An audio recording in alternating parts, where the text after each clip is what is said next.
So we're gonna brush some designs on this cave wall. Um, so we need to select the paintbrush tool. We're also going to change the color. We can't see the color palette right now, so I'm going to click this little icon right here, which makes the tool palette shorter um, and 2 columns instead. It doesn't matter which view you use. I'm going to click the foreground color right here. This is how you choose what color your paintbrush will paint. So if I were to paint right now, I just get my standard round brush type. I'm going to undo that because I want to show you a way to select different brushes. You can see all the brush properties up here. If I click this down button, you see the brush set we currently have loaded.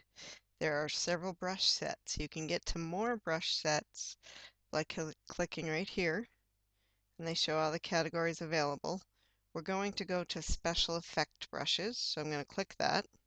Now if I were to click OK, it will replace the brushes currently here with my new set of brushes. What I'm going to do instead is click append, and that adds them to the brushes that are already here, so I can still use my basic round brushes if I want. But if I scroll down a little more, you're going to see there's other designs in here. For instance, this one is kind of a flowery type brush. This is how you change the diameter of your brush or the thickness of your brush. I'm going to click this again to hide that menu.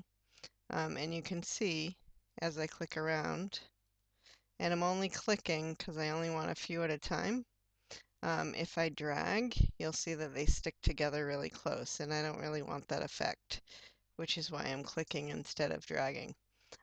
If I go back to the brush tool or the brush selection area, I can click my butterflies, and I'm going to close this menu. I'm actually going to change colors and go to, say, a green butterfly. And then again, if I drag, I get the butterflies really close to each other. I don't want that, so I'm going to undo again. Instead, I'm going to click and just get little butterflies here and there. I prefer that. So I don't know when you're ever going to need butterfly or flowers in an actual Photoshop thing, but it was a good way to discover how to see these brush settings and to change the types of brushes that are available to you with this button here. There's loads of brushes you can experiment with, and you can actually create your own, but I at least wanted you to make you available of what was here.